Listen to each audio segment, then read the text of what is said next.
The Lighthouse Keeper's Secret. The Storm and the Journal. The sea raged against the jagged cliffs of Blackthorn Isle, its relentless waves clawing at the shoreline. Above, the sky was bruised with swirling storm clouds, flickering with veins of lightning. The lone lighthouse stood as a sentinel against the chaos, its beams slicing through the darkness, a single, unwavering eye upon the tempest. Eleanor Carter stepped from the small fishing boat onto the dock, gripping her coat tightly as the wind threatened to tear it from her shoulders. Her boots thudded against the slick wooden planks, rain already needling against her face. She had come here to write an article about the island's enigmatic lighthouse keeper, Thomas Gray. But as she peered up at the towering structure, she felt an unease stir in her chest. Gray was waiting at the entrance, a lantern in one hand, his expression unreadable. "You should have waited until the storm passed," he said, voice rough as the wind. "I like a good storm," Eleanor replied with a wry smile, though her soaked clothes and chattering teeth betrayed her. He grunted and stepped aside, allowing her into the lighthouse's dimly lit interior. The air inside was heavy with the scent of salt, oil, and aged wood. The flickering lantern cast long, restless shadows across the stone walls. Eleanor took in her surroundings, the spiral staircase winding up into darkness, the large mahogany desk stacked with nautical charts, and the old iron stove where a kettle hissed with steam. "Best stay here until the worst passes," Gray muttered, setting the lantern down. "Storms like this have a way of catching people off guard." Eleanor nodded, rubbing warmth into her arms as she wandered toward the desk. A large, tattered map lay open, detailing the island's treacherous waters. But it was the floor that caught her attention. A corner of the wooden planks looked slightly raised, almost imperceptible, as if something beneath had shifted over time. Glancing over her shoulder, she saw Gray pouring himself tea, paying her no mind. The wind howled outside, rattling the windows. Taking her chance, she crouched down and pressed her fingers against the loose plank. It groaned softly as she pried it up, revealing a small hollow beneath. Her heart quickened as she reached inside and pulled out an old leather-bound journal, its cover cracked and fragile with age. Eleanor ran her fingers over the worn surface before flipping it open. The pages were yellowed and filled with scrawled ink, some words faded beyond recognition. The name Edwin Holloway was etched on the inside cover, the name of a lighthouse keeper from over a century ago. She skimmed through the entries, her breath hitching as she read. Holloway wrote of a ship that had vanished in the storm, the Nightingale, rumored to have been carrying a fortune in gold. There were mentions of something hidden, of guilt, of voices in the wind that whispered warnings. And then, near the last written pages, a cryptic message: "The truth is buried where the light meets the sea."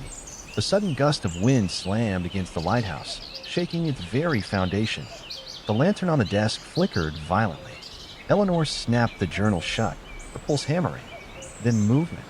A shadow darted across the staircase above. Eleanor's breath caught. She turned sharply, eyes scanning the dimly lit chamber. Gray was still at the stove, back turned to her. But someone, or something, was there. The lighthouse creaked under the storm's fury, the old beams groaning.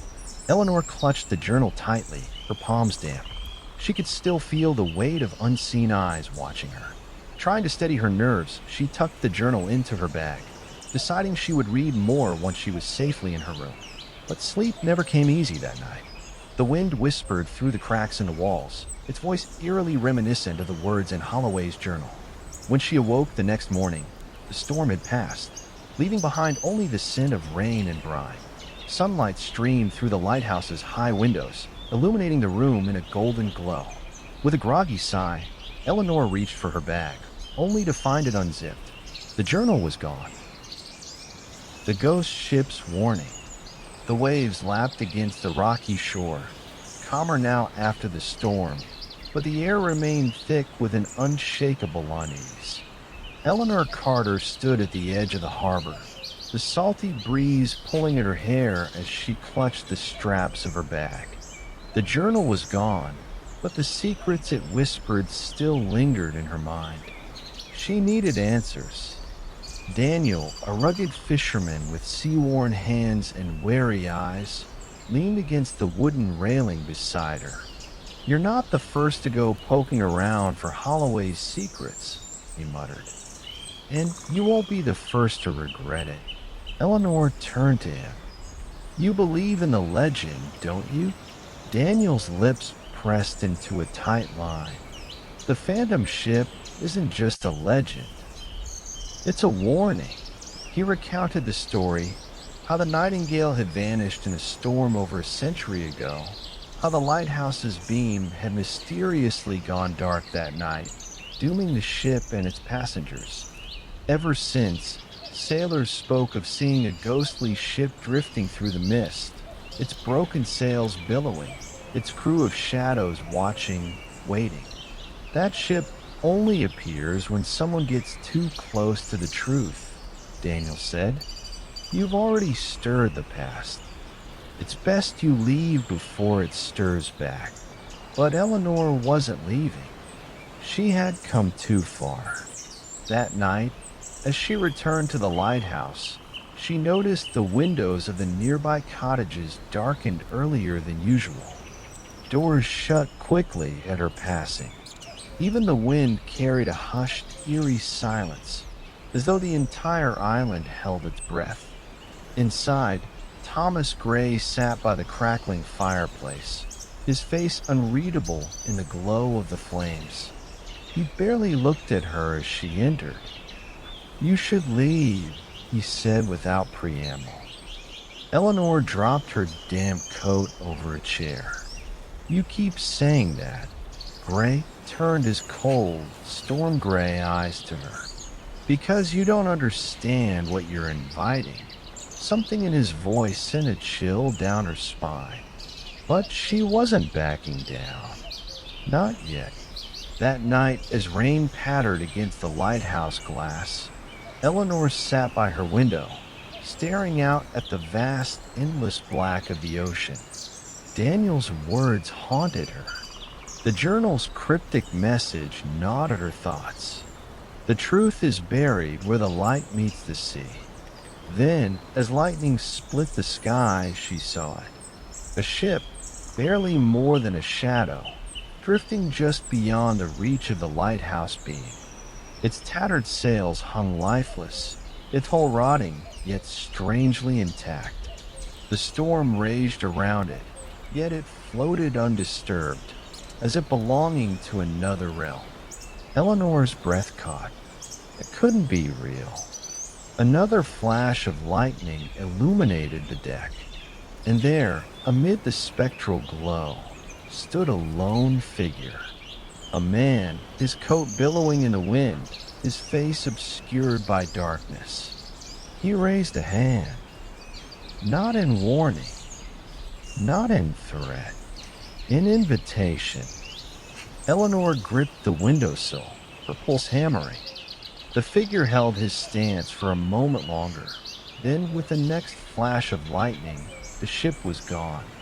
The wind howled through the lighthouse, rattling the panes as if something unseen had just passed through. Eleanor stumbled back, her chest heaving. She wasn't imagining things.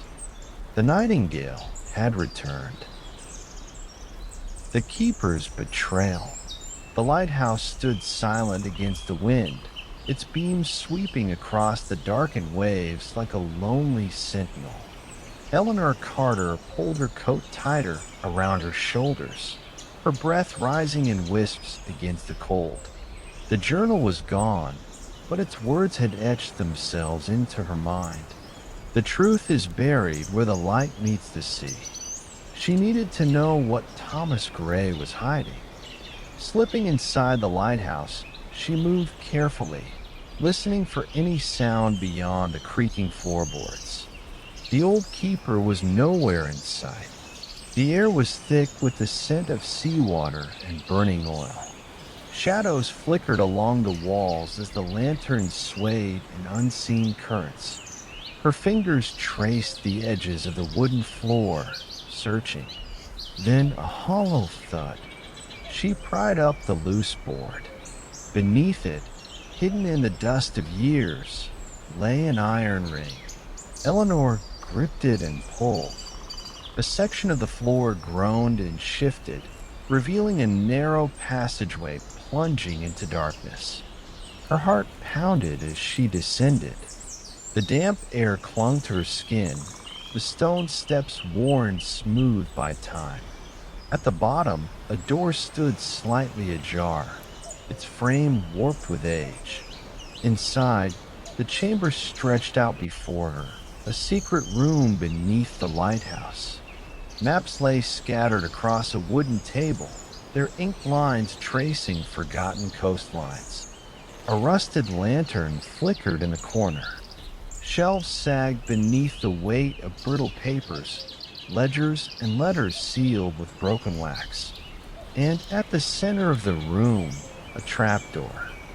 Eleanor knelt beside it, her fingers trembling as she unlatched the rusted lock. It groaned in protest, then gave way, revealing a flooded cavern below. A voice cut through the silence. "You should have left this alone." Eleanor whirled around. Thomas Gray stood at the entrance, his shadow stretching long against the stone walls. His face was unreadable, but his hands clenched at his sides. "You knew this was here," she said, her voice steady despite the chill running down her spine. His jaw tightened. Some secrets should stay buried. Before she could respond, footsteps echoed from behind. Daniel. He had followed her. His lantern cast long beams of light across the cavern entrance, illuminating something just beneath the water's surface. A shape? A skeleton in a tattered uniform.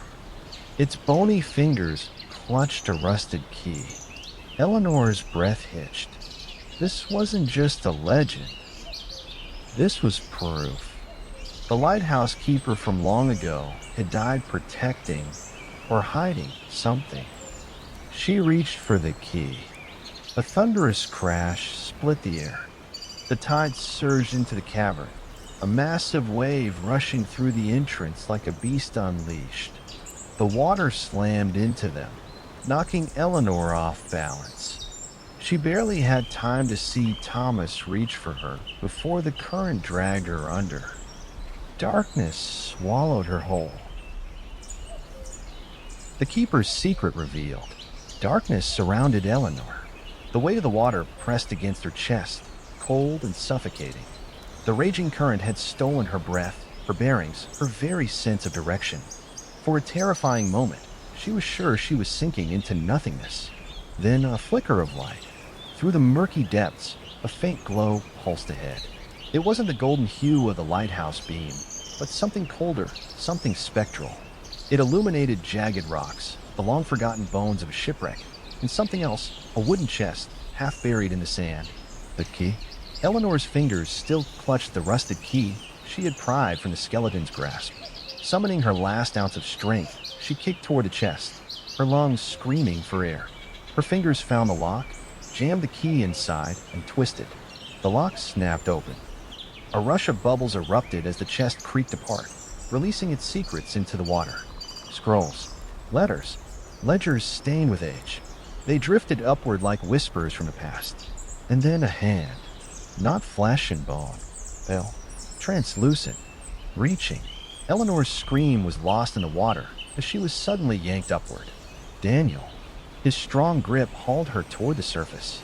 They burst from the cavern's depths, gasping for air as the tide slammed against the rocky walls. The storm had returned.